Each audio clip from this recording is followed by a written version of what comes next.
안녕하세요. 사연 읽어주는 남녀입니다. 하트페를 들고 환하게 웃고 있는 그림 속의 도인. 이 도인에게는 어떤 사연이 숨겨져 있는 걸까요? 그럼 오늘의 사연 시작하겠습니다.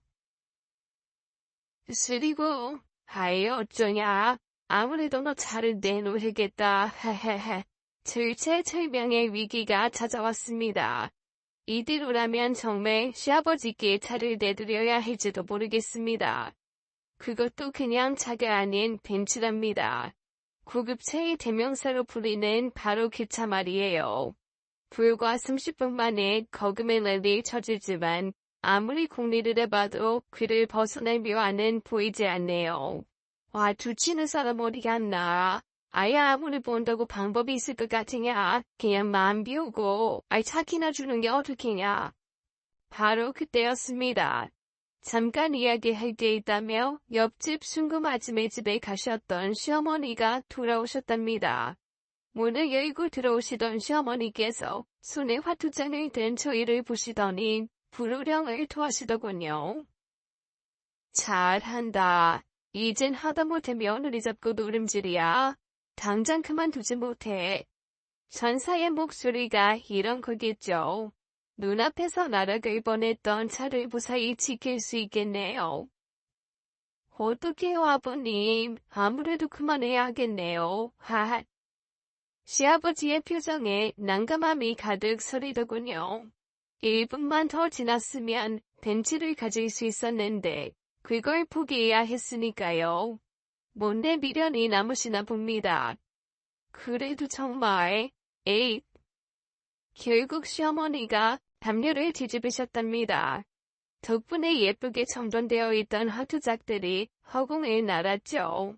그럼에도 손에 쥐고 있던 화투짝을 놓지 못하시는 걸 보면 어지간히 차가 가지고 싶으셨던 게죠. 왜 이리 빨리 온 거야? 한 5분만 더 있다 왔으면 차 한 대 보는 건데. 네, 그 차로, 당신 데리고 여행 다녀오려는데. 명색이 시아버지라는 사람이 며느리 차 뺏을 궁리나 하고 잘하는 짓이다. 너도 그래. 네 아버지랑 화투 쳐서 이길 생각을 하는 게 가당키나 하니? 그래, 넌 차를 내놓았고 네 아버지는 뭘 내놓았는데 차만큼 값진 게 뭐 있다고. 한 달간 설거지요. 안 하려고 했는데 아버님이 자꾸 꼬드기시잖아요. 문제가 언제? 여보, 나 억울해. 진짜 하냐? 서영의 미가 먼저 하자 그랬다니까. 시아버지가 진짜 억울하다는 표정을 지으셨지만 시어머니한테는 통하지 않더군요. 세상에 어떤 며느리가 자동차와 설거지를 걸고 시아버지에게 화투를 치자 그러겠습니까? 더군다나 시아버지가 소위 말하는 타짜이신데요. 결국 시아버지는 10여 분에 걸친 시어머니의 잔소리를 고스란히 감수하셔야 했답니다. 조금 미안하기는 하더라고요. 시아버지 말이 사실이거든요. 그래도 그 상황에서 양심 고백을 할 수는 없었답니다. 또 이런 일이 내 눈에 띄면 너도 혼날 줄 알아? 네가 무슨 수를 쓴들 네 아버지를 이길 수 없다는 걸 왜 모르니? 딱하다는 듯 절 나무라시는 시어머님의 말이 아니라 해도 한번 붙어보고 바로 알았습니다. 시아버지는 제가 절대로 넘을 수 없는 산이라는 거요. 솔직히 좀 궁금했거든요. 시아버지가 젊은 시절 도박으로 부를 축적하실 만큼 화투를 잘 치신다고 했지만 제가 쭉 모셔온 아버님은 그저 평범한 시골 촌노에 불과했으니까요. 시골 촌노의 탈을 뒤집어 쓴 전설의 타짜. 제가 오늘 전해드릴 사연은 바로 시아버지에 관한 이야기입니다. 안녕하세요. 전 충청도 한 시골에서 시부모님을 모시고 사는 50대 가정주부입니다. 조그맣게 농사짓는 남편과 두 딸을 키우며 행복하게 살고 있어요. 한때는 이런 절 두고 불쌍하다며 가엾게 여기는 지인들이 많았지만 지금은 다들 절 부러워하는 처지랍니다. 제가 시부모님께 고액의 유산을 물려받았거든요. 그것도 평생 돈 걱정 따위는 안 해도 될 만큼의 재산이었답니다. 겨우 시골에서 자그마한 땅을 붙이고 사는 시부모님이 그 많은 재산을 물려주셨다는 게 믿기지 않으실 테지만 정말이에요. 제가 20년이라는 긴 세월을 아무 불평 없이 시부모 봉양에 매달린 대가거든요. 그런 걸 바란 건 아니지만 어쩌다 보니 그렇게 되었답니다. 사실 제게 그런 일이 생길 거라곤 꿈에도 생각해 본 적은 없어요. 처음 남편을 만났을 때도 남편의 시골에 계신 부모님이 평범한 농사꾼이라고 그랬거든요. 당연히 유산 따위는 생각지도 않을 상황이었어요. 누구나 그럴 테지만 저 역시도 그냥 사랑에 빠져서 남편과 결혼한 것뿐이랍니다. 진후배의 수기로 처음 만난 남편은 당시 평범한 회사원이었어요. 특별히 내세울 만한 것도 없는 사람이었지만 처음 봤을 때부터 직감적으로 느꼈어요. 이 사람이 내 짝이란 거요. 그렇게 연애를 시작하고 1년 만에 결혼을 하게 되었어요. 다들 그렇듯 결혼 얼마 후 첫째 소영이를 낳게 되면서 저 역시도 직장을 그만두어야 했답니다. 외벌이로 사는 게 힘들긴 해도 아이를 제대로 키우는 게 더 중요하다고 믿었기 때문이었어요. 가끔은 일하고 싶다는 욕망이 들기도 했지만 저를 보며 배내 짓을 하는 아이를 보면 그런 생각은 단박에 날아갔답니다. 힘들어도 아끼고 살면 충분하다고 생각했거든요. 근데 어느 날 남편이 실직을 하고 말았습니다. 자세한 건 모르지만 남편의 직속 상사가 정말 말도 안 되는 사람이었거든요. 남편의 기백서를 자기 이름으로 내는 건 예사고 능력을 뽐내는 남편을 질투해 틈만 나면 트집을 잡던 사람이었답니다. 어느 회사건 사람으로 인한 스트레스는 피할 수 없는 일이지만 남편은 그 정도가 너무 심했어요. 결국 남편이 더 이상 견디지 못하고 사표를 쓰고야 말았습니다. 미안해. 나 회사 관뒀어? 구체적인 이유는 밝히지 않았지만 대충 이유는 짐작할 수 있었습니다. 주변 지인들을 통해 아름아름 전해진 남편의 상사라는 사람이 저지른 만행을 모르지 않았거든요. 당연히 당장 아이 키울 일이 걱정이 됐지만 그러기엔 남편의 얼굴이 너무 안 좋았어요. 마치 간이 나쁜 사람처럼 까매진 얼굴이 그 증거였어요. 얼마나 스트레스가 심하면 그러겠어요. 그래서 흔쾌히 받아들였답니다. 잘했어. 세상에 이럴 때가 거기 보낸 것도 아니고 좀 쉬면서 천천히 알아봐. 당연히 재취업을 하리라 생각했어요. 아이를 부양해야 하는 상황에서 가장이란 사람이 마냥 투져놓고 있을 수는 없는 일이니까요. 그런데 남편에게는 그게 쉬운 일이 아니었던 게 문제였습니다. 병원에 가서 진단을 받은 건 아니었지만 당시 남편의 상황은 정말 심각했거든요. 자다가 식은땀을 흘리며 일어나는 경우가 빈번했을 정도로 남편은 사람 상대하는 일에 공포를 느끼는 수준이었답니다. 그러니 면접을 간데 좋은 결과를 얻기는 힘들었답니다. 면접관이 조금만 뾰족하게 나와도 제대로 대답조차 못하는 상황이었어요. 그렇게 서너 달이 지나자 먹고 사는 일이 제대로 해결되지 않을 정도가 되었어요. 남편이 힘들다는 것을 뻔히 알면서도 싫은 소리를 할 수밖에 없었답니다. 누구보다 사랑해서 한 결혼에 서서히 위기가 찾아들게 된 이유였어요. 바로 그 즈음이었어요. 술에 취해 들어온 남편을 잡고 쌓아둔 이야기를 마음껏 하고야 말았습니다. 당신 진짜 왜 그래? 내가 진짜 아무 말도 안 하려고 했는데 수영이 분유도 달랑달랑한 거 알긴 해. 그런데도 당신은 이렇게나 술이나 먹고 오면 어쩌란 거야. 부모면 부모답게 행동하자 제발. 미안해. 나도 그러고 싶은데 사람들 앞에 맞으면 몸부터 떨려와. 저 사람은 또 어떤 트집을 잡아서 날 괴롭히가 하는 생각부터 드니 말도 못하겠고. 희주야, 나 너무 무서워. 너랑 소영이 잘 돌봐야 하는데 내가 이러니 아무것도 해줄 수가 없어. 매번 잠자리에 들 때마다 내일은 반드시 일자리를 잡아야지 생각하지만 아침에 눈 떠 거리로 나가면 벌써부터 무서워. 아무래도 나 안 될 것 같아. 우리 헤어질까? 그럴 생각이 있어서 한 말이 아니었습니다. 어떻게든 남편이 정신을 차리라고 한 말인데 남편은 그 말조차 자신을 질책하는 거라 생각했나 보더라고요. 이대로라면 남편이 다시는 정상적인 모습을 되찾을 수 없을 거란 공포가 밀려왔습니다. 그러면 어쩔 수 없이 남편과 헤어지는 길을 선택할 수밖에 없다는 생각이 들더라고요. 그럴 수 없었습니다. 전 남편을 누구보다 사랑했으니까요. 몇 날 며칠을 고민하고 생각했습니다. 문제는 사람이었어요. 1,000만 명이 북적이는 서울에서 계속 산다면 남편은 그만큼의 두려움을 안고 살아야 하는 거였어요. 그래서 남편에게 이야기한 거였어요. 우리 부모님 계시는 곳으로 가자. 그게 무슨 말이야? 부모님이 계신 곳이라니. 광주 처가로 가자는 거야?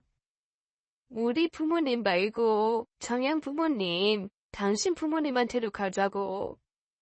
남편이 무슨 말인지 몰라 잠시 주춤하더라고요. 우리라고? 나만 가는 게 아니고? 자기가 왜 혼자 가? 우린 가족인데. 나랑 자기랑 소영이랑 셋이 가야지. 두 분이 허락해 주시겠지? 사람 많은 도시가 아닌 시골에서라면 남편이 회복할 수도 있지 않을까 생각했답니다. 그래서 시부모님이 계신 청양으로 가자는 제안을 했던 거고요.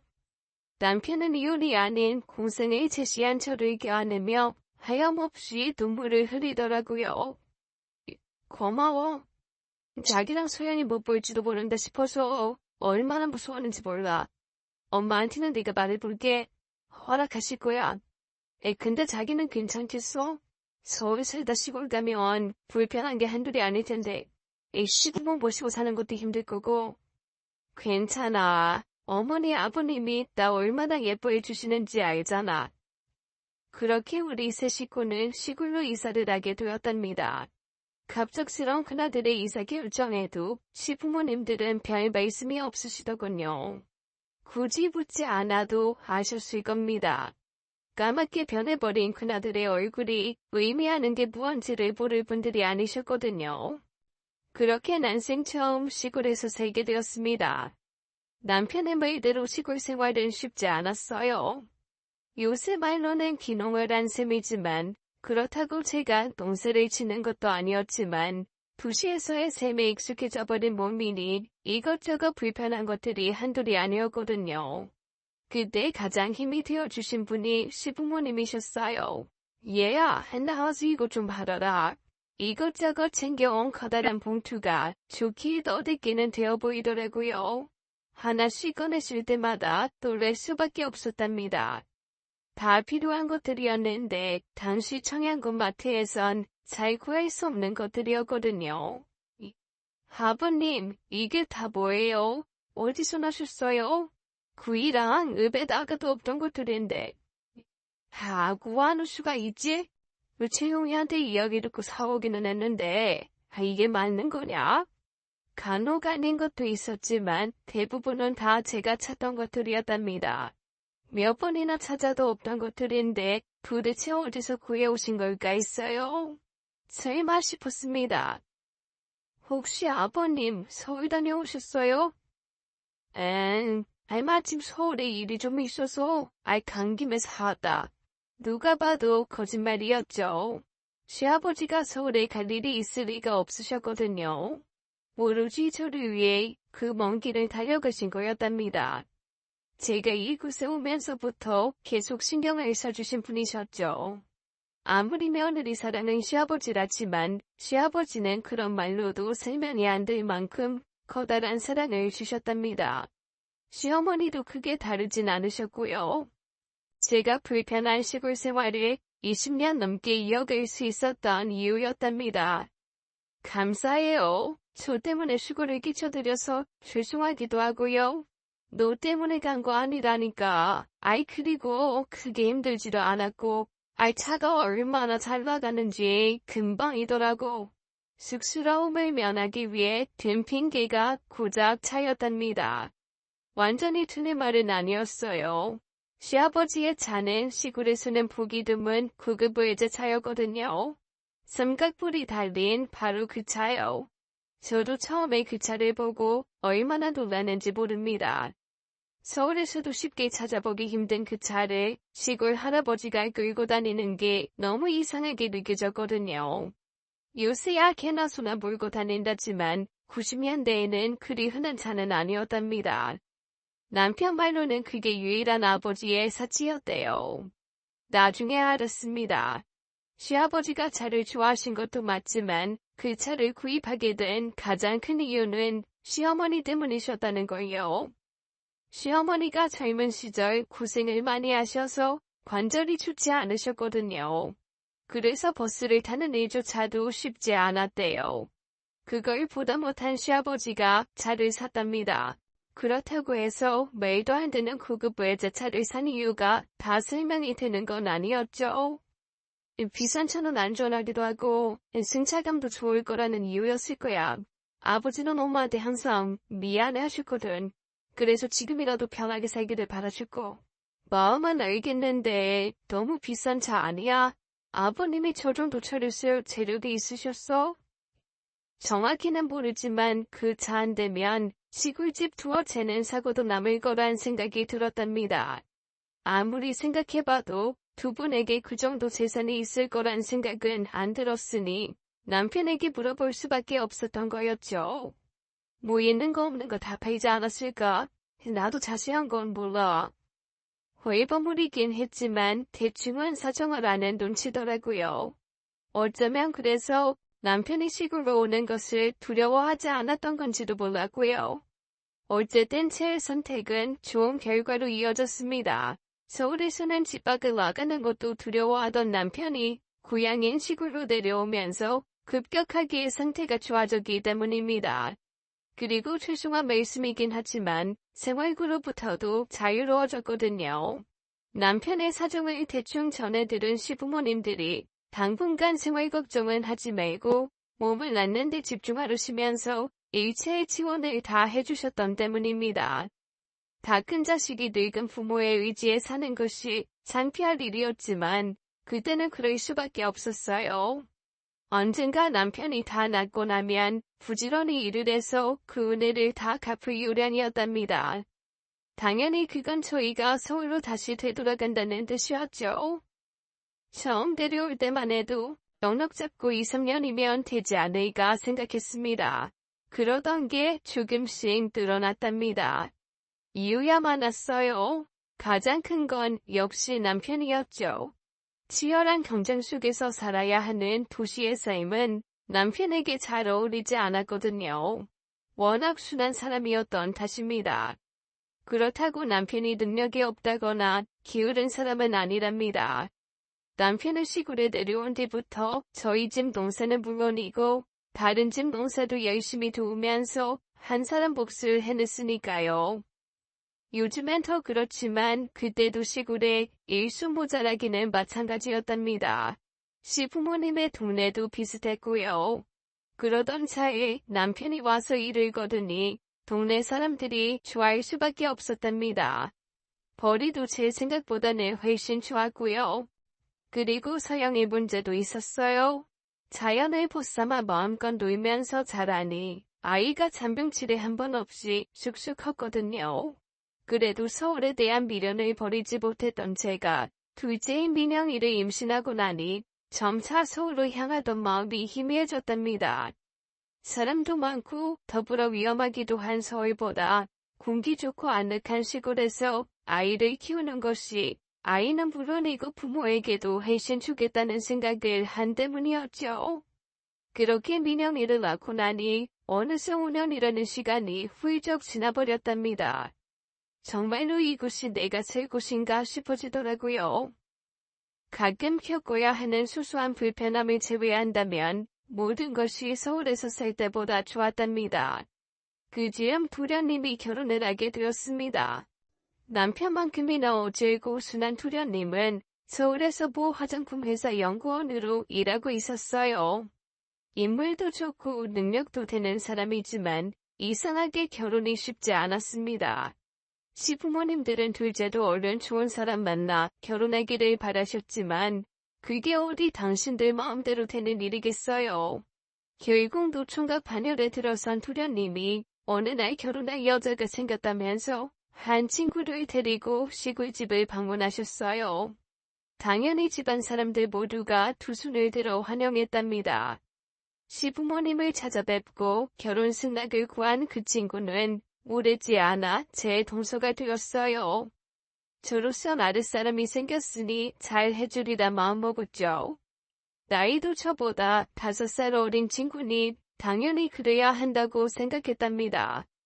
그런데 그 일이 그리 만만한 건 아니었습니다. 가장 큰 걸림돌은 동서의 성향이었어요.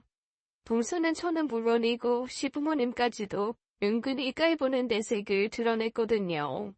처음부터 어느 정도 눈치는 채고 있었습니다. 처음 인사를 드리러 온 그날 시부모님 앞에서 조신한 척 굴던 동서가 전화를 받는다며 잠시 밖으로 나온 적이 있었답니다. 저야 당연히 이 집의 며느리니 손님 맞이 음식을 준비하느라 바빠서 제대로 인사도 못했어요. 아무래도 시부모님 앞에선 살갑게 말을 하기도 그래서 눈치만 보다 동서가 나가길래 따라갔죠. 그럴 생각이었어요. 너무 어렵게 생각하지 말고 편하게 대하란 조언을 하려고 했답니다. 시아버지는 몰라도 시어머니는 처음 본 사람이라면 좀 대하기 어려운 인상이기도 하셨고 말투도 그리 나긋나긋한 편이 아니시거든요. 저도 처음 볼 때는 그랬으니 동서는 더 알 거라고 생각해서였답니다. 그래도 겪어보면 누구보다 숙성이 깊은 양반이시거든요. 그래서 따라 나갔는데 아무런 말도 할 수가 없었습니다. 밖으로 나간 동서가 친구인 듯한 이에게 바로 전화를 걸었거든요. 엿들으려던 건 아닌데 어쩔 수 없이 동서가 통화하는 내용을 듣게 되었던 거죠. 민웅 씨 집에 왔어. 말도 마. 요새도 이렇게 사는 사람도 있지 뭐야. 민웅 씨 친구들이 그 동네 유지 아들이라고 막 자랑하길래 정말 그런 줄 알았는데 유지는 무슨 집도 옛날 집인데다가 노친네들도 전형적인 시골 사람들이야. 게다가 민웅 씨 형이란 사람도 이 집에서 얹혀 살더라. 그 정도면 알만하지. 형수라는 사람도 완전 시골 여자고 그 여자는 도대체 뭐 좋은 게 있다고 이런 데 사는 건지 모르겠더라. 뭐라고? 유산 부여받을 욕심인 거 아니냐고? 하하하, 유산 같은 소리 한다. 아까 이야기하다 보니까 땅 조금 가진 게 다르구만. 여기 시골 땅이 얼마나 하겠니? 암튼 다 들어가 봐야 돼. 어쩌긴 어째. 내가 여기로 일이 얼마나 된다고? 그래, 가서 연락할게. 없는 데서야 나라님 욕도 한다지만 그래도 너무 실망스러웠답니다. 결혼도 하지 않은 사람이 유산이 어쩌고 시골 사람이 어쩌고 하는 걸 보니 도련님이 좋은 여자를 만나지 못한 것 같다는 생각이 들었거든요. 마음 같아선 반대를 해야 옳았지만 제가 그럴 자격이 있는 것도 아니니 입을 꾹 닫을 밖에요. 뭐 처음에야 그럴 수 있죠. 저도 처음 시댁을 봤을 땐 좀 그랬으니까요. 살면서 겪어보면 좀 나아지겠거니 하는 기대가 없지도 않았고요. 근데 동서는 한결같았습니다. 좋은 의미가 아니라 나쁜 의미에서 그랬다는 겁니다. 동서는 결혼 후에도 시부모님들을 잘 챙기는 사람이 아니었습니다. 도시 생활이 바쁘다 보면 그럴 수도 있는 일이지만 동서가 사실 저희 집을 은근히 경멸하고 있었던 탓이 큽니다. 그래도 시부모님이야 절대적인 순위 사람이니 티를 안 냈는데 저한테는 안 그랬어요. 가끔씩 시댁에 올 때면 항상 자신이 서울 사람이어서 얼마나 좋은지 말하면서 은근히 저를 보여가는 식의 행동을 했거든요. 저 지난주에 친구들이랑 뮤지컬 보러 갔어요. 제가 뮤지컬을 많이 좋아하거든요. 요새 뮤지컬 표 구하기가 정말 힘들어요. 형님은 모르시겠지만요. 하긴 여기서야 뮤지컬 같은 거 접할 수도 없겠네요. 그래도 형님은 다른 게 있잖아요. 전국 노래자랑 같은 거요. 하하하. 그뿐만이 아닙니다. 시골 어르신들이 많이들 그러시는데요. 어르신들이 아침에 일어나시면 커피를 먼저 찾으세요. 회사에서도 많이 먹는 빅스 커피요. 아무래도 달달하다 보니 피로 회복에 좋다고 생각하시나 봐요. 저도 그렇고요. 근데 동서가 그걸 보더니 호들갑을 떨지 뭡니까? 저걸 무슨 맛으로 먹어요? 저건 커피가 아니라 그냥 설탕물이잖아요. 저희 동네에 브루커피 전문점이 있는데 거기 주 메뉴가 에티오피아산 빈이거든요. 산미도 풍부하고 향이 깊어서 그걸 마셔야 진짜 커피가 뭔지 알 수 있는데 다음에 올 때 제가 들고 올게요. 근데 그거 드리면 쓰다고 싫어하시겠죠? 하하. 어떻게든 꼬투리를 잡아야 직성이 풀리는 사람이었답니다. 처음 몇 번은 그냥 철없는 사람이니 넘어가자 싶었는데 자꾸 그러니 은근히 짜증이 나더라고요. 언젠가 한번 따끔하게 혼내주려고 마음을 먹긴 했지만 사실 그게 쉽진 않았어요. 시부모님들조차도 뭐라 그러지 않는데 괜히 제가 나서면 왠지 동서가 시집살이 시킨다는 오해를 받을 수도 있고 하니 마음과는 달리 동서를 그냥 보아주기만 했답니다. 그런 제 마음을 풀어준 게 서방님이었어요. 말씀드렸듯 서방님 역시 남편과 비슷한 성향을 지니고 있거든요. 사람 자체가 오질고순해서 그게 싫은 소리를 하지 않는 그런 타입이었답니다. 그리고 제게는 누구보다 든든한 지원군이기도 했답니다. 서방님의 시댁에 오면 누구보다 저를 먼저 챙기는 사람이었어요. 형의 일 때문에 서울살이를 포기하고 시골에 살면서 자기 부모를 극진히 챙기는 제게 언제나 고마움을 표시하는 그런 사람이었죠. 가끔씩은 아무도 몰래 용돈을 주기도 했을 정도로 속 깊은 사람이기도 하고요. 그래도 만만한 사람은 절대로 아니랍니다. 기구만장하던 동서도 보통 때는 서방님을 만만하게 대하는 듯 보이지만 일단 서방님이 조금이라도 표정을 달리하면 바로 꼬리를 내리는 걸 보면 동서도 서방님이 어떤 사람이라는 걸 잘 알고 있는 것 같았어요. 하긴 부부인데 그걸 모를 리가 없겠죠. 오래 보시고 살다 보니 그게 시아버지에게서 물려받은 유전자란 걸 알겠더라고요. 그런 걸 보면 남편도 그런 구석이 있을 거라고는 생각이 들더라고요. 그래도 남편은 진짜 그런 적이 없었지만요. 아무래도 환경 탓일 거라는 생각이 들더군요. 이런 시골까지 저를 데리고 와서 고생을 시키고 있으니 미안한 마음 때문에라도 저한테는 세상 잘해주려고 하는 거였을 겁니다. 그러니 제가 좀 잘못해도 화를 내지 않는 걸 겁니다. 서방님도 그런 면에서는 비슷하지만 결정적으로 다른 면이 있답니다. 평생 화 한 번 내지 않던 남편과 달리 서방님은 참다 아니다 싶으면 제대로 화를 내는 그런 사람이었거든요. 그래서 주위 사람들이 오히려 무서워하는 그런 사람이었답니다. 원래 매번 화내던 사람보다 가끔 화를 내는 사람이 더 무서운 법 아닙니까? 그날도 그랬어요. 형수님, 이거 저희가 만든 신제품인데 한번 써보세요. 뭔데요? 선크림이요. 기존 제품들보다 성능이 30% 이상 개선된 거예요. 도찌도찌 안 발라도 충분히 효과가 있을 거예요. 일단 하반기에 출시하는 거라 시중엔 없는 거예요. 감사해요. 이 귀한 걸 저 주셔도 돼요. 이 귀하긴요. 그리고 형수 피부를 생각하면 이 정도는 발라줘야죠. 그 장면을 보던 동서가 눈치도 없이 끼지 뭡니까? 내가 달랄 때는 안 주더니 당신은 쓰던 거 있잖아. 영식이 화장품 회사 연구원 마누라인데 좋은 거 써야 하는 거 아니야? 그리고 피부는 건강할 때 더 신경 써야 하는 거야. 그런 말도 있잖아. 건강은 건강할 때 지키란 거는 말. 그러니까 내가 더 필요하지. 형님이야 어차피 뭐 그쯤에서 눈치를 챘어야 했습니다. 서방님 표정과 말투가 차가우셨거든요. 저도 뻔히 알겠던데 어떻게 같이 사는 사람이 그걸 모르는지 모르겠더라고요. 형님이야 시골 살면서 맨날 해보고 사니 좋은 거 바른들 달라질 것도 없잖아. 형님한테 죄송하긴 한데요. 형님도 아실 거예요. 벌써 키미도 많으시고 피부도 거칠거칠하시고 좋은 거 바른다고 그게 달라지지도 않으실 거야. 그러니까 저걸 내가 가지고 내가 쓰던 거 형님 주면 되잖아. 아무리 철이 없다 손치더라도 사람을 앞에 두고 김이 이야기를 하는 건 아니지 않을까요?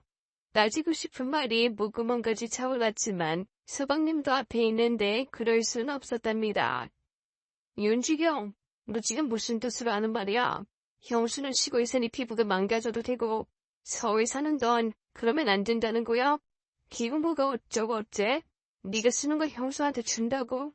안 그래도 평소 네가 하는 거 보면서 형수한테 미안할 때가 많았는데 당장 형수한테 사과드려. 아이 형수, 미안해요. 갑작스런 서방님의 질타에 입을 내밀던 동서가 여전히 딱딱한 표정으로 말하고 있는 서방님을 보자 어쩔 수 없이 꼬리를 내리더군요. 그런 뜻이 아닌데 죄송해요 형님. 형님 아시죠? 제가 그런 뜻으로 말씀드린 거 아니라는 걸. 엎드려서 철박이었지만 그래도 속은 시원했답니다. 서방님도 동서가 이상한 말을 하는 걸 모르지는 않았답니다. 그래서 저한테 동서가 철이 없어 그러니 그냥 흥여 들으라 그런 거였어요. 그런데 이렇게까지 말하는 모습을 보니 그건 그냥 넘길 수 없다고 생각한 거였죠. 모르는 사람이 보면 혼난 거라고 생각하기 힘들겠지만 평소 서방님을 아는 사람이라면 그때 서방님이 얼마나 화가 난 건지 모를 수가 없는 거였어요. 그러니 동서도 즉각 사과를 한 거였죠. 그래도 사람을 쉽게 바뀌는 게 아니었답니다. 한번 된통 혼이 났지만 동서는 여전했거든요. 화장실을 들어갔다 나오면서 한껏 불편한 기색을 하는 건 솔직히 애교 수준의 정도였지만 안타깝긴 해도 어쩌겠습니까. 그래봐야 1년에 두세 번 보는 게 다였으니 그냥 무시하는 게 속 편하다고 생각했답니다. 시부모님도 저랑 생각이 비슷하신 것 같더라고요. 저 가끔 시어머니 따라 동네 어르신들도 인정에 가곤 했거든요. 다들 한 동네에서 오랜 세월 같이 사신 분들이어서 그런지 서로들 속 이야기도 많이 하시는 것 같더라고요. 그래서 서로의 집안일까지도 꿰뚫고 계실 정도였어요. 어르신들이 모여 앉아 미나트를 치시며 다투시기도 하고 맛있는 음식을 해와선 나눠 먹기도 하는 그런 자리랍니다. 7순 8순이신데도 노시는 거 보면 젊은 사람들이랑 크게 다르지 않더라고요. 별의별 이야기를 다 하시는데 가장 빈번한 주제가 자식 자랑이었답니다. 서로 내 자식이 더 잘났다고 자랑하시는 그 모습이 얼마나 귀여운지 몰라요. 나 괜찮다는데 우리 아들이 자꾸 제주도 가자 그러네. 다리 불편해서 힘들다니 차로 모시러 와서는 바로 배 타고 가면 된다고 그러지 뭐야. 가만히 차에 앉아있기만 하면 제주도 도착한다고 걱정 말래. 제주도는 너무 자주 가서 별로야. 참, 둘째 딸이 다음 달에 시간 되면 베트남 가잔다는 말 했다고 내가 그랬나? 이런 식이었죠. 그럴 때마다 시어머니가 대응하는 방식은 다른 할머니들의 기선을 제압하는 마법을 부리셨답니다. 1년에 한 번 그러는 걸로 생색은 얘야, 너 식기 좀 가져와라. 그리고 앞으론 서영이 그것이 저녁에 마사지 해주는 거 못하게 해라. 할머니 힘들다고 그 코사리 같은 손으로 주물러주는 게 기특하기는 하다만 그것 받는다고 시원한 것도 아니고 안마야 역시 채웅이 놈이 해줘야지. 그러면 자랑질 하시던 목소리들이 잦아지셨답니다. 시어머니 논지는 그거였어요. 가끔 생색내듯 하는 게 진짜 효도겠냐는 거였죠. 자기는 그런 일회성 효도가 아니라 항상 자식이 옆에서 보살펴주는 걸 겪고 있으니 아무것도 부럽지 않다는 말이셨거든요. 맞는 말씀이세요. 물론 사는 게 바쁘니 매번 그럴 순 없지만 그걸 보상한답시고 뜬금없이 여행 제안이나 하는 게 진짜로 어르신들이 원하는 건 아니거든요. 덕분에 전 동네 제일 가는 효부로 칭찬을 받곤 했답니다. 그것도 20년 가까이 그랬으니 아는 사람들이 없는 게 더 신기할 정도였어요. 저 하나만으로도 동네 어르신들의 부러움을 사시던 시어머니가 더 보기 힘을 주게 된 일이 생겼답니다. 동서가 언제부턴가 수시로 시댁을 찾았거든요. 명절에도 핑계를 대며 빠지던 시댁 나들이가 수시로 일어나니 저는 물론이고 시부모님들까지 의아해 하셨답니다. 말로는 그랬어요. 호영이 때문에 그가 오고 싶어도 못 왔는데 이젠 호영이 필리핀 국제학교로 보냈으니 자주 찾아뵐 수 있어요. 그가 못한 거 죄송했어요. 저 자주 와도 되죠? 저 진짜 잘할게요. 동서 아들인 호영이가 필리핀 국제학교로 유학을 떠났어요. 이제 겨우 중학교 2학년인 아이가 부모 품을 떠나 해외에서 사는 게 저로서 마음에 들진 않았지만 동서 성격이 안 그럴 수도 없었답니다. 동서 내가 목동에 살았거든요. 아시는 분도 계시겠지만 목동이란 데가 엄마들 치맛바람이 장난 아닌 곳이랍니다. 덕분에 애들도 평균적으로 공부를 잘하고요. 호영이가 그랬거든요. 그래서 잠실 쪽 학교로 전학을 보냈는데 잠실 애들이 워낙 날고기는 통해 호영이가 성적이 뚝 떨어졌답니다. 목동에서는 최고 3위권이던 애가 잠실 가서 바닥을 매니 엄청 기가 죽었고요.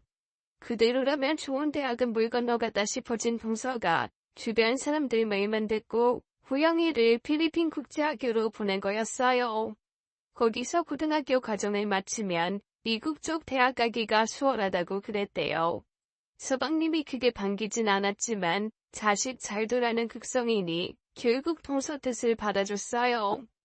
처음엔 동서도 호영이 따라 필리핀으로 간다고 전해 들었는데 무슨 일인지 안 그러기로 한 모양이었어요.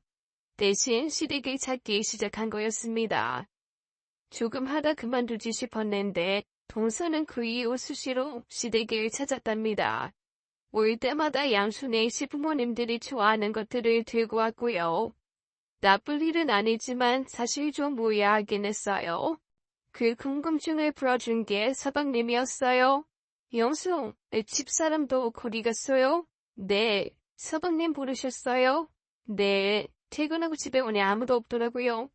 혹시나 해서 전화드렸는데 역시 그렇네요. 서방님한테 말도 안 하고 온 거네요. 요새 통수 왜 그런데요? 나쁘다는 뜻이 아니라 신기해서요. 혹시 서방님 뭐 아시는 거 있으세요? 사실은 그게 서방님이 전해준 얘기를 듣고는 얼마나 웃었는지 모릅니다. 동서도 참 어지간하더라고요. 서방님이 동서한테 그런 식으로 이야기를 했대요. 요새 아버지 건강이 예전 같지 않으니 당신이 좀 신경 써달라고요. 그럴 사람이면 이미 그랬겠죠. 더군다나 호영이 필리핀 유학원으로 정신이 없었으니 서방님 말을 귀등으로도 안 듣는 눈치였답니다. 좀 괘씸하더래요. 자식 소중한 건 알면서 정작 자기 부모한테 소홀한 동서가 예의 믿기도 했대요. 게다가 부모님 봉양을 오롯이 맡고 있는 저한테 대한 미안함도 컸고요. 그래서 거짓말을 했답니다. 사실 아버지가 숨겨놓은 재산이 적지 않다고요. 그랬더니 동서가 정말이냐고 되물어왔답니다. 아무래도 못 믿겠다는 눈치더래요. 그래서 덧붙이기에 아버지 연세에 시골에서 저런 구급차를 모는 걸 보고도 모르겠냐고 했답니다. 사실 그전부터 동서가 시아버지의 벤츠를 보고 좀 궁금해하긴 했거든요. 그래도 그게 전부였으니 어디 중고차 하나 구한 걸 거라고 넘겨짚었나 봐요. 근데 그게 아니라 신차를 산 거라고 서방님이 말했대요. 20년 전에 시골에서 벤츠 신차를 살 정도의 재력이지만 아버지가 워낙 티내는 걸 싫어하는 성품이라 그런 거라고 했다는 겁니다. 거기다가 덧붙이기를 아버님 건강이 안 좋아지시니 언제 유산 이야기를 하실지도 모른다고 했다는 거였어요. 물론 그 말을 하면서도 그것 때문에 부모님에게 잘할까 하는 의구심이 없지는 않았답니다. 그런데 아니었던 거죠. 동서는 그 일 이후 시댁을 수시로 왔거든요. 그래도 완전히 믿지는 않았던 것 같더라고요. 원래 동서가 동네 어르신들을 보고도 인사도 잘 안 하는 사람이었어요. 그런 통수가 동네 어르신 몇몇을 붙잡고 살갑게 인사를 하고 이야기까지 했답니다. 나중에 알았지만 그게 다 시아버지가 정말로 재력이 있는지를 확인하려고 그런 거였어요. 동네 분들은 저희 시아버지를 예전부터 백사장이라고 부르고 있답니다. 저희 시아버지가 그 옛날에 외제 구급차를 사면서부터 그렇게 불리셨어요. 그 비싼 차를 사는 걸 봤으니 사장 정도 된다고 생각했던 거였죠. 시아버지가 뭐 하던 분이신 걸 몰랐으니 그럴 수밖에 없었답니다. 이곳이 원래 시어머니의 고향 마을이거든요. 그러니 동네 분들이 시아버지가 정확히 뭘 하시던 분이신지는 몰랐죠. 시어머니 성격에 그런 걸 미주알 고주알 말씀하실 분도 아니고요. 그래도 그런 구급차를 떡하니 사는 걸 보니 궁금하시지 않았겠습니까? 보는 사람들마다 시아버지가 예전에 뭐 했냐고 물으니 시어머니가 귀찮아서 그냥 사업을 하다가 진절머리가 나서 하던 걸 다 정리하고 이곳으로 온 거라고 하셨대요. 원래 소문이란 게 그렇지 않습니까? 조그만 말 한마디에 살이부터 나중엔 원래 형체와는 전혀 다른 모양이 되는 거요. 시아버지에 대한 소문이 그런 식이었어요. 형님은 아셨어요? 아버님 예전에 금건디발 회사 하셨대요. 그때 돈을 어마어마하게 벌어서 이렇게 평생을 두시는 거래요. 저도 처음 듣는 말이었습니다. 사실 여쭤본 적도 없고 따로 말씀해 주신 적도 없으니 저라고 할 수가 있겠습니까? 어쩌면 그 말이 맞을지도 모릅니다. 제가 이곳에 온 지 20년이 다 되어갔는데 그동안 시아버지가 특별한 일을 하시는 걸 본 적이 없거든요. 물론 땅 조금 가지고 농사를 짓긴 하시지만 사실 그건 농사라기보다는 취미활동 수준이거든요. 거기서 나오는 수익으로는 전혀 생활을 꾸릴 수 없는 처지임에도 돈에 쪼들리는 모습을 한 번도 본 적이 없었으니 그럴 수도 있겠다 싶더라고요. 남편한테 물어보기도 했는데 남편도 잘 모른대요. 그냥 물려받은 게 많은 게 아닐까 정도만으로 추측을 하더군요. 그게 뭐 중요하겠습니까? 예전에 사업을 하셨든 혹은 물려받은 게 많았건 중요한 건 지금이니까요. 제가 보는 시아버지는 누구보다 시어머니를 소중히 여기는 분이셨거든요. 저도 제 남편이 시아버지처럼 나이 들었으면 좋겠다고 할 정도로요. 그러니 시아버지의 과거가 크게 궁금한 이유가 없었답니다. 근데 동서는 그게 아니었어요. 동서에겐 시아버지의 과거가 무엇보다 중요했거든요. 진짜로 재산이 많은 건지를 확인해야 했던 거죠. 그래야 서방님 말대로 제대로 된 유산을 물려받을 수 있을 테니까요. 그 이후로도 동서의 추적은 계속되었습니다만 뚜렷한 성과는 없었답니다. 사람들마다 다 말이 달랐다고 그러대요. 누군 서울 큰 회사 사장님이었다 그러고 또 누군 전라도 대지주의 자식이었다고 그러더랍니다. 그게 뭐였건 공통된 한 가지는 시아버지가 가진 재산이 많을 거란 거였대요. 그러니 동서가 시댁 방문을 안 할 수가 없었던 거였죠. 서방님의 거짓말에서 시작된 일이었지만 제 입장에선 나쁠 건 없었답니다. 하나보다는 둘이 나을 테니까요. 그래도 뭐 마땅한 구석이 없던 건 아니었어요. 유산 이야기가 없었다면 저러지 않았을 거란 거라니까요. 너무도 속 보이는 행동이긴 했지만 그렇다고 굳이 그 이야기를 시부모님에게 할 이유는 없었답니다. 이유가 뭐가 됐건 소원하던 둘째 며느리가 자기들한테 잘하려는 모습을 보이는 게 당신들 입장에서는 행복한 일이셨을 테니까요. 동서의 진짜 속셈을 알면 실망하기 뻔하니 알려선 안 되는 일이었답니다. 나중에 생각해보니 그건 제가 시부모님을 너무 모르는 거였죠. 그 긴 세월을 살아온 이들의 눈에 동서의 행동이 진실인지 아닌지 안 보일 리가 없었는데요. 아무튼 그때는 시부모님들이 아무것도 모르고 동서를 반긴다고 생각했답니다. 그러는 와중에도 여전히 동서는 시부모님에게 잘하고 있었어요. 마침내 동서의 소원이 결실을 맺는 순간이 왔어요. 시아버지가 진짜로 유산을 정리하겠다고 하셨거든요.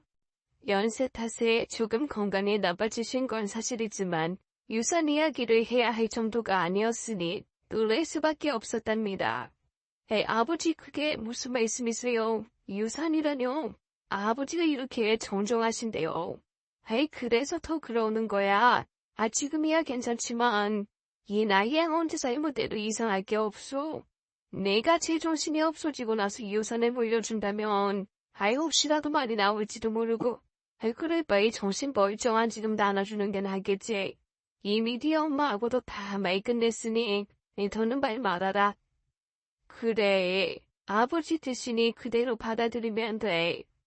네, 아버님 생각이 오르세요. 그럼 어떻게 나눠주실 거예요? 당신? 왜 또 그래? 아버님이 그러신대잖아. 둘째 말이 맞다. 낳을 때는 자식이 둘이니 내 재산을 둘로 나눠주려고 한다. 하나는 강원도 땅이고 또 하나가 한껏 기대했던 동서의 얼굴이 썩은 감자처럼 변하더군요. 시아버지가 두 아들에게 구르라고 내놓은 유산은 강원도에 있는 조그만 땅과 시아버지의 부모를 이루이던 벤츠 자동차였답니다. 강원도 땅이야 그렇다 치지만 차는 사실 아무것도 아니었거든요. 중고차 시장에 내놓아도 아무도 안 가져갈 그런 거였으니까요. 도무지 이해가 안 됐습니다. 특별히 유산에 관심이 없던 제가 그럴 정도였으니 동서는 오죽했겠습니까? 차요? 마당에 있는 저 차 말씀하시는 거 맞죠? 그래, 내가 아끼는 차. 근데 아버님, 저거 길거리에 버려도 서방님이 동서의 말을 끊어버리더군요. 동서가 말하려던 게 뭔지 뻔했으니까요. 들을 말은 아니었습니다. 길거리에 버린다 한데 누가 추억일까 싶은 차 맞거든요. 20년이 된 차니 그러는 것도 당연했죠. 그래서 더 이상했다는 겁니다. 시가가 1억 남짓인 강원도 땅이야 유산으로서의 가치가 있는 거였지만 차는 아니었거든요. 아무리 당신이 애지중지하는 차지만 그게 땅과 비교될 만한 것도 아니었고요. 제가 놀란 것과는 좀 다른 의미로 동서는 놀랐답니다. 주기 수십억 원 될 거라던 주변의 예상이 무색하게 시아버지가 물려주겠다던 유산의 가치가 겨우 1억에 불과이기 때문이었죠. 사실 1억이라는 돈도 엄청나게 큰 액수인 건 맞습니다. 다만 동서는 그것보다 훨씬 많을 거라고 김치국을 마셨으니 실망했던 거고요. 그러나 그것조차도 뭐가 될지도 모른다 싶어졌습니다. 이 둘 중에 하나를 고르라고요? 그럼 형님이 먼저 고르세요. 여보, 바보가 아닌 다음에야 먼저 고르는 사람이 강원도 땅을 고르는 게 정상 아닙니까? 그 상황에서 서방님이 남편에게 먼저 고르라고 말하니 동서가 기겁을 했답니다. 아니야, 네가 먼저 해. 나야 엄마 아버지랑 여기 사니 그게 필요한 것도 없고 넌 호양이 유학 보내서 돈 쓸 일도 많을 거잖아. 이거야말로 형님 먼저 하우 먼저더군요. 1억이라는 돈을 서로 가져가라고 그러는 걸 보며 시부모님들은 흐뭇한 표정을 지으시대요. 저도 그랬습니다. 두 형제는 설령 유산의 액수가 훨씬 큰 거라 해도 그러고도 남을 사람이었거든요. 그러나 동서는 아니었습니다. 동서는 행여나 남편을 먼저 가져간다 그럴까봐 어쩔 줄 몰라 하더군요. 그런 동서를 보고 있자니 괜히 얄밉더라고요. 1억이라는 돈에 눈이 먼 정도는 아니었지만 그래도 그 돈을 동서가 가져간다고 생각하니 서운한 생각도 없지 않았거든요.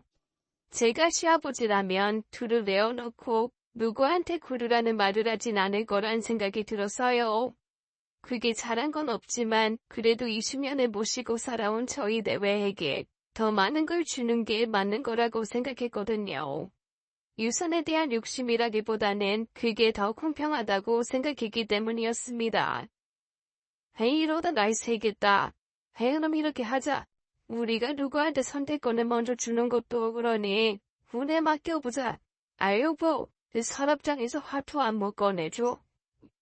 뭘 하시려는 건지 궁금하더군요. 이 니들 화투는 알지? 그걸 모를 리가 없죠. 대한민국 사람이면요. 이 내가 첫째와 둘째에게 화투 한 장씩을 줄 거다. 더 높은 걸 가진 사람이 먼저 선택하는 걸로 하자꾸나. 아이 그럼 되겠지. 갈수록 이상했습니다. 전혀 가치가 다른 두 물건을 놓고 고르라고 말씀하시는 것도 그렇고 이젠 아예 높은 숫자를 뽑는 사람이 먼저 고르게 한다는 말씀도 그랬거든요. 그래도 유선을 물려주실 분이 그러자시니 그렇게 하기로 했습니다. 능숙한 솜씨로 시아버지가 화투를 섞으셨어요. 시아버지가 화투를 만지는 걸 안 본 건 아니에요. 심심풀이로 화투점을 보신다면서 화투를 만지시곤 했으니까요. 그렇게 다 섞으시더니 동서와 제 앞으로 화투 한 장씩을 주셨어요. 좀 웃기더라고요. 그 상황에서 할 말은 아니지만 더 높은 숫자를 뽑은 사람이 1억을 가져가는 꼴이었으니까요. 나름 긴장되더라고요. 특히나 동서는 더 그랬을 겁니다. 무려 1억이 걸린 일이었으니 왜 안 그랬겠어요? 장유유 손이 이 큰애가 먼저 펼쳐봐라. 제 손에 든 화투짝은 똥이었습니다. 11이란 숫자였던 거죠. 엄청나게 높은 숫자였습니다. 그걸 보는 순간 동서의 표정이 가관이 아니더군요. 똥보다 높은 건 오직 하나, 비밖에 없으니까요. 그걸 뽑을 확률이 얼마나 되겠습니까? 한껏 푸른 표정으로 동서가 화투패를 훔쳐보더니 얼굴에 커다란 웃음이 떠올랐습니다. 비예요. 아버님 그럼 제가 먼저 고르는 거죠? 하하하. 저렇게 기쁠까 싶더군요. 그걸 보는 제 마음이 묘했습니다. 그게 유선을 바란 건 아니지만 한 것도 없는 동서가 그걸 가져간다 생각하니 왠지 아쉽더라고요. 예상대로 동서는 강원도 땅 문서를 집어들었습니다. 여보, 그건 형님네가 가져야지. 형님네가 20년간 두 분을 모셨는데. 아버님이 그러셨잖아. 고르는 사람 맘이라고. 그리고 나도 두 분이 열심히 보셨어. 왜 나한테 그래? 그래도 이 사람이 죄송해요 형수. 빨리 안 내려놔. 됐다. 처음부터 그러기로 한 거였잖아. 약속은 약속이다. 둘째가 땅을 가졌으니 이 차는 그럼 첫째에게 물려주마. 우리 좀 피곤하니 다들 물러가고. 그렇게 말도 안 되는 유산 상속식이 마무리되었답니다. 서방님은 떠나는 그 순간까지도 제게 미안해 어쩔 줄 몰라 했지만 동서는 아니었습니다. 여전히 송에 차지 않는 표정이긴 했지만 그래도 그게 어딥니까? 그렇게 두 사람이 떠나고 잠자리에 눕자 남편이 슬그머니 입을 열더군요. 서운하지? 서운하긴 아버님 뜻이니 받아들여야지. 미안해. 나도 아버지 생각을 잘 모르겠어. 그렇다고 네가 뭐라 그럴 수도 없고. 형제가 똑같더군요. 남편도 제게 미안하다는 말뿐이었거든요. 서운하다기보다는 이해가 안 됐다고 말하는 게 맞는 말이었습니다. 그래도 어쩝니까? 이것도 제 팔자인 거라고 생각했습니다. 다음날 아침 눈을 떠 나가보니 두 분이 이미 일어나 계시더군요. 혜미야, 여기 좀 앉아봐라. 네, 아버님. 일단 자기부터 받아라. 오늘부터 첫 차임자는 너다. 감사합니다. 근데 아버님, 저 면허도 없고 쓸 일도 없으니 그냥 넣어두세요. 그럴 수야 없지. 어제부터 너한테 불려준 걸. 혹시 면허 서운한 거니? 당연히 그렇겠지. 아니에요. 서운한 건 아니고. 아니에요. 서운해요. 그래, 서운한 게 당연하지. 민훈이 말대로 네가 우릴 그렇게 모셨는데. 그래서 서운하단 게 아니에요. 저희야 그게 돈 들 데도 없는 거예요. 서방님은 호영이 유학도 보냈으니 돈 들 일 천지니까요. 제가 서운한 건 땅을 저한테 안 물려주셔서 그런 게 아니에요. 두 분 말대로 제가 두 분이랑 20년을 살았잖아요. 힘든 일, 기쁜 일 함께 지내왔고요. 저희 친정 부모님 10년 전에 다 돌아가시고 나서부터 두 분을 친부모님이라고 생각하며 살았어요. 그래서 속상한 일이건 아니면 의논할 일이건 다 두 분께 말씀드렸어요. 근데 두 분은 저한테 아무 의논도 없이 유산을 물려주신다고 결정하신 거잖아요. 그게 서운해요. 두 분이 저한테 이러이러해서 땅은 둘째한테 주는 게 어떠냐 그러셨으면 저 당연히 그러자고 했을 거예요. 근데 그런 말씀도 없이 당황스럽게도 울컥 눈물이 났습니다. 그런 제 모습을 보신 두 분이 슬며시 웃으시대요.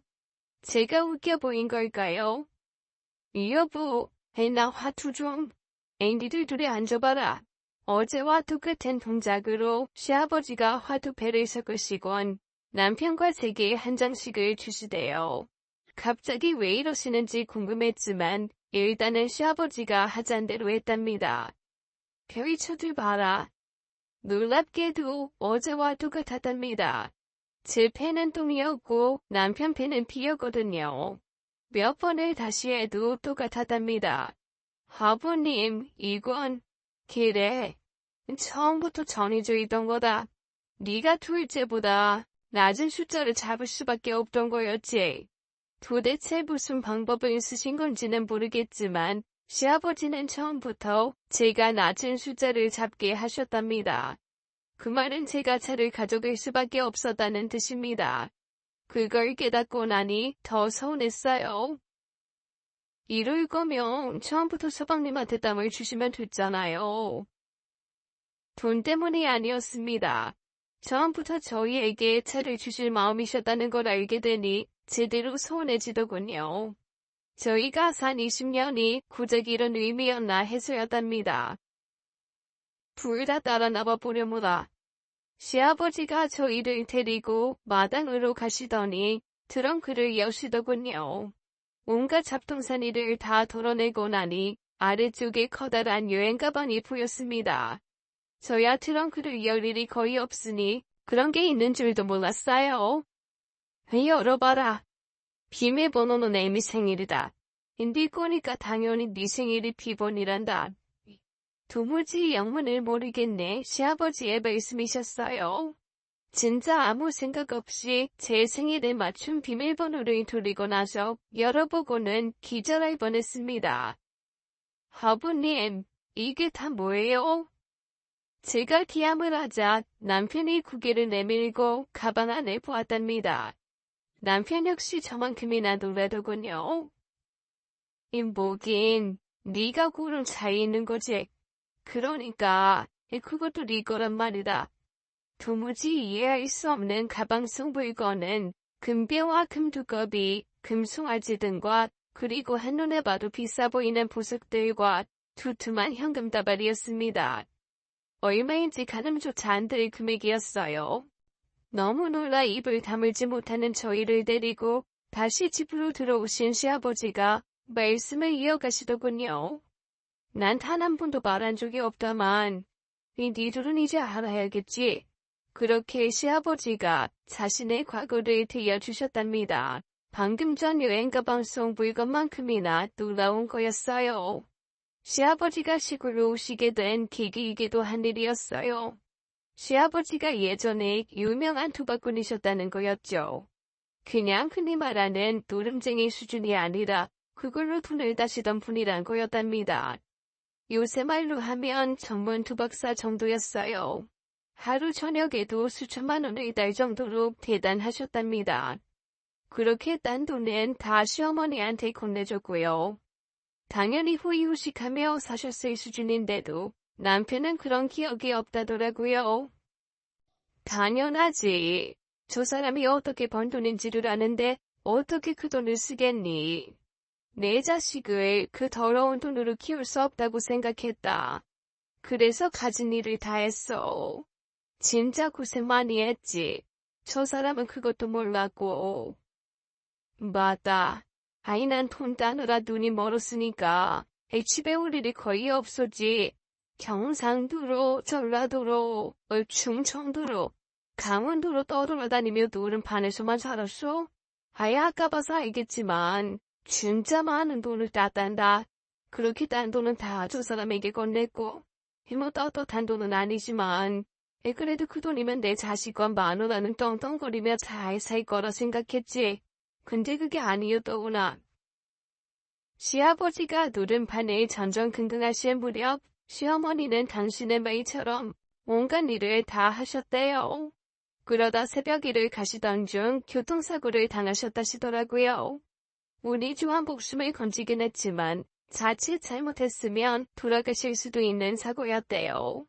사실을 알게 된 시아버지가 병원으로 가시고 나서 그간의 사정을 아셨답니다. 저 사람이 그러더구나. 자기가 보내준 그 많은 돈을 어쩌고 일을 하냐고. 그래서 그랬지. 내 귀한 새끼들 키우는데 쓸 돈은 아니라서 그랬다고. 앞으로도 그럴 거니 집에 있는 돈 다 가져가라고 그랬다. 그리고 두 번 다시 우리 볼 생각도 하지 말라고. 정신이 번쩍 들더라고. 난 돈이면 다 된다고 생각했거든. 근데 아니었더라고. 진짜 중요한 건 그게 아니었는데 그 꼽던 사람 얼굴이 망가질 대로 망가진 것도 모르고 살았던 내가 그렇게 한심할 수가 없었다. 그래서 그날로 도박을 끊었다. 그리고 바로 시골로 내려온 거고. 네 엄마 관절염 다 그때 사고 때문이다. 그런 과거가 있을 줄은 몰랐습니다. 그럼 저 돈이 다 그거였던 걸게요. 그래. 네 엄마 말대로 떳떳한 돈은 아니지만 그래도 언젠가는 필요한 거지 싶어서 챙겨두었던 거다. 이 돈은 니들이 두 아이 키우는데 써주면 좋겠다. 네 엄마는 마뜩치 않겠지만 내가 그동안 반성하며 살아봤으니 저 돈에 묻은 때도 어느 정도는 지워지지 않았겠니? 그러셨군요. 근데 저 엄청난 돈을 어떻게 트렁크에 넣어두신 거예요? 이 노름은 끊었지만 그 시절 버릇은 여전히 남은 탓이지. 도박꾼들은 경찰에게 걸리면 언제든지 차를 끌고 도망가기 위해 재산을 차 트렁크에 넣어두는 경우가 많으셨대요. 자신도 그래서 재산을 차에다가 두신 거고요. 그래서 차를 유산으로 남기신 거래요. 그럼 처음부터 이걸 저희한테 주시려고 그러신 거예요? 그래. 당연히 너희한테 줘야지. 니들이 우리 모신 콩 때문이 아니란다. 둘째가 어떤 마음으로 그러는지 뻔히 보이는데 걔한테 줄 순 없지 않겠니? 어머니 하셨던 거예요. 동서가 왜 그랬는지. 그걸 모르겠니? 도박이라는 게 결국엔 상대의 마음이 있는 일이란다. 난다긴다 하는 도박꾼들 마음을 읽던 내가 둘째처럼 어리숙한 마음쯤이야. 처음부터 알았단다. 그래서 이런 거고. 이 재산은 네가 가지고 있으면서 둘째를 도와도 좋고 많이어도 좋다. 그게 뭐든 이 아버지는 네가 이 재산을 사용할 자격을 지닌 사람이라고 생각했단다. 처음부터 모든 걸 알고 계셨던 거였어요. 그래서 말도 안 되는 제안을 하셨던 거고요. 선택권을 가진 동서가 차가 아닌 땅에 구를 거란 걸 모를 리 없으셨던 거고요. 그래서 화투패를 이용해 동서가 먼저 구르게 하신 거였어요. 욕심 많은 동서가 스스로 재벌 등을 지었다는 걸 알면 어떤 표정을 지을지 궁금해지더라고요. 근데 아버님, 화투패 나눠주신 거요. 그거 어떻게 하신 거예요? 봐라. 그건 영업 비밀인데 그걸 어떻게 알려줘? 정 알고 싶으면 저 차를 주던지. 가방은 빼고 주는 조건이다. 저 차가 나만큼 늙은 놈이긴 해도 그래도 정이 많이 들어서 뭐 어떠냐? 할래? 아니요. 저 면허 따서 저 차 몰고 다닐 거예요. 아버님이랑 어머님 그리고 저희랑 애들 다 태우고 신나게 사려면 저 차를 줄일 순 없겠네요. 시아버지가 못내 아쉬운 표정을 지으시더라고요. 그러실 수밖에 없죠. 시아버지가 저 차를 마련한 심정이 무언지를 아니까요. 생전 처음 시어머니를 위해 준비한 차잖아요. 자신 때문에 다친 시어머니를 편하게 보시려고 준비한 마음이 담긴 물건이니까요. 그거라니 더 가지고 싶더라고요.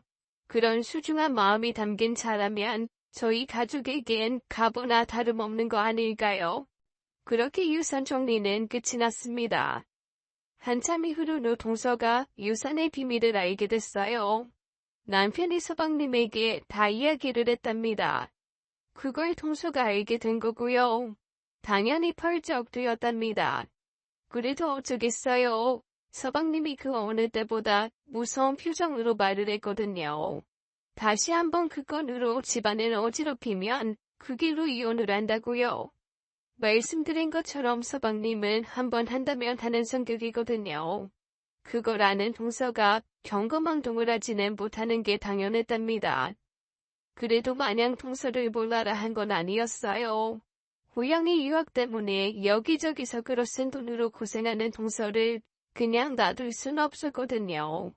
빌린 돈보다 조금 더 챙겨줬답니다. 그리고 말했죠. 말 잘 두고 가족들에게 잘하면 더 떼주겠다고요. 단 돈 때문이 아니라 진심으로 그래야 한다고 말했습니다. 제대로 알아들은 건지는 모르지만 그래도 요새 하는 걸 보면 아주 엉터리는 아닌 것 같긴 해요.